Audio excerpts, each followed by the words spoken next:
Hello दोस्तों, continue करते हैं हम अपना chapter cell the unit of life. हम लोग आज पढ़ेंगे माइटोकॉन्ड्रिया के बारे में। किसके बारे में? माइटोकॉन्ड्रिया के बारे में।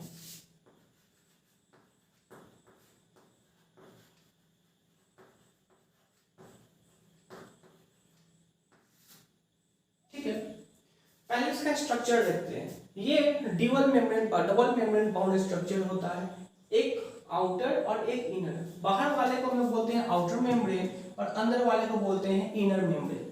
अब इन दोनों के बीच में जो स्पेस डेवलप हो जाता है उसको बोलते हैं ल्यूमेन। ठीक है, इसके अंदर कुछ फोल्डेड पाथ स्ट्रक्चर पाए जाते हैं, कुछ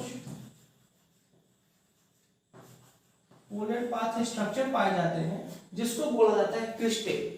ठीक है, और इसके अंदर कुछ फ्लूइडिक मैटर है जिसको बोला जाता है मैट्रिक्स। ठीक है, अब हम लोग बढ़ते हैं आगे, देखते हैं इसका काम क्या है। माइटोकॉन्ड्रिया रिचर्ड अल्टमैन के द्वारा देखा गया था। वैसे कौन सा ऑर्गेनेल किसके द्वारा देखा गया, उसके फादर कौन है, ये सब हम लास्ट वीडियो में कवर कराएंगे, उसका टेंशन नहीं है। तो हम लोग इसके बारे में पढ़ते हैं, माइटोकॉन्ड्रिया के बारे में। सबसे पहली बात है, माइटोकॉन्ड्रिया करता क्या है? माइटोकॉन्ड्रिया केमिकल एनर्जी प्रोड्यूस करता है जिससे सेल वर्क कर पाता है। जैसे कि हम लोग सांस लेते हैं तो क्या लेते हैं? ऑक्सीजन है? नहीं। अब यहाँ पे क्या मेरे ऑक्सीजन का फिल्टर लगा हुआ है? बिल्कुल नहीं। हम लोग जो एटमॉस्फेयर में हवा है उसमें जो भी कंपोनेंट्स हैं सबको लेते हैं, सारे मिक्सचर्स ऑफ गैसेस को लेते हैं, डस्ट पार्टिकल्स को भी लेते हैं। वहां से जब वो लंग्स में जाता है तो ब्लड सिर्फ हमारा ऑक्सीजन को फिल्टर कर पाता है और वो ऑक्सीजन को फिल्टर करके हर एक सेल तक पहुंचाता है।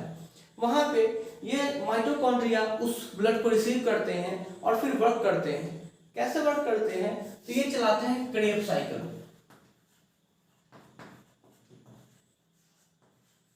क्रेब साइकिल चलाने से क्या होगा कि इनमें एनर्जी फॉर्म करेंगे। ठीक है, कौन सा energy? Chemical energy. Chemical energy form होगा और केमिकल एनर्जी फॉर्म होगा तो उसको कहीं ना कहीं स्टोर करना होगा। ऐसे ही थोड़ी कहीं भी एनर्जी को छोड़ देंगे। तो इसको स्टोर करने के लिए हम लोग इसको स्टोर करते हैं एडिनोसाइन ट्राइफॉस्फेट में। ठीक है, शॉर्ट में इसको हम लोग बोलते हैं एटीपी। अब कितना एटीपी में स्टोर हो सकता है? तो ये 38 एटीपी में स्टोर होता है। 38 एटीपी में ये स्टोर होता है। अब ये एनर्जी प्रोड्यूस कर रहा है तो एक ही बार में ये एनर्जी 38 एटीपी नहीं प्रोड्यूस कर देता है। ठीक है, 38 एटीपी केमिकल एनर्जी इसमें नहीं रख देता है एक बार में, 2-3 एनर्जी रखता है। बाकी इलेक्ट्रॉन्स जो फॉर्म में आता है किसमें? मैट्रिक्स में, उसमें फिर से साइकिल चलता है और पूरा 38 एटीपी तक कवर हो पाते हैं। ठीक है, कैसे होता है कि इलेक्ट्रॉन्स इस फोल्डेड पाथ में मूव करता है और साइकिल चलाता है। ठीक है, अब साइकिल चलाता है, हाँ बिल्कुल साइकिल चलाता है और एनर्जी में फॉर्म हो जाता है, तब वो आके स्टोर हो जाता है किसमें? एटीपी में। इसी कारण से अंदर वाला जो हमारा क्रिस्टल देख रहे हैं उसका सरफेस एरिया ज्यादा है। ये फोल्डेड इसी कारण से है क्योंकि इसका सरफेस एरिया ज्यादा है और इस पे साइकिल्स ज्यादा चलेंगे तो ज्यादा जल्दी एटीपी का फॉर्मेशन होगा। अब इसके एक एंड को यहाँ पकड़े, एक एंड को यहाँ पकड़े, दोनों को ऐसे खींच दे, स्ट्रेच कर दे तो जाहिर सी बात है ये लंबा हो जाएगा। लेकिन सिमट के इसको रखा गया है इतना ही दूर में, क्यों? क्योंकि इसको कराना है साइकिल, क्रेब साइकिल। ठीक है, अब इसको मिटाते हैं, आगे बढ़ते हैं।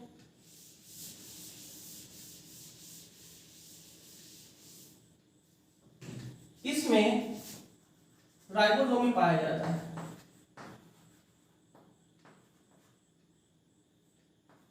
इसमें राइबोसोम पाया जाता है, लेकिन कौन सा? 70S। अब राइबोसोम तो हम लोग पढ़े नहीं है, 70S है क्या? तो जब पढ़ेंगे राइबोसोम तब बताएंगे। ठीक है, हालांकि राइबोसोम 70S प्रोकैरियोटिक सेल में पाया जाता है, बताएंगे जब टाइम आएगा। तो अभी हम ये नहीं पढ़े हैं। इसके बाद इसमें अपना डीएनए होता है, अपना आरएनए होता है।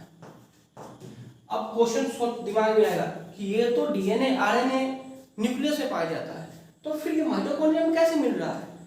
तो क्या हुआ था, ऐसा माना गया है कि क्या हुआ था कि जब इवोल्यूशन हुए, सेल आए होंगे, तो उस समय उनको खाने के लिए कुछ नहीं होगा, तो ये जो बड़ा वाले सेल है वो छोटा वाले सेल को खा पी के जिंदा रहते होंगे, इसको खाते होंगे, इसका न्यूट्रिशन ले लेते होंगे और जिंदा रहते होंगे। तो वो सेल जो खाते थे उसको फाइगोसाइट बोलते थे।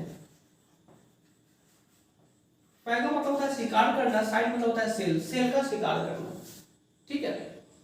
तो उसको खा लेते थे।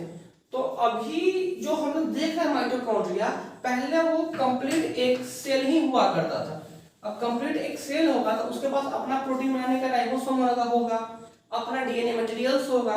तो ये सेल उसको खा लिया, खा लेने के बाद क्या हुआ, ये आ गया इसके अंदर।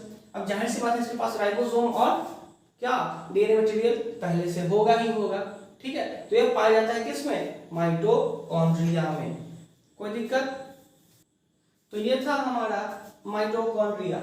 अब इसी सब के कारण क्या बोलते हैं इसको, माइटोकॉन्ड्रिया को, power house of the cell. हम लोग एनर्जी कहाँ से आता है, सेल से ही, हर एक सेल से आता है, और सेल में कहाँ से, इस माइटोकॉन्ड्रिया से आता है, ठीक है।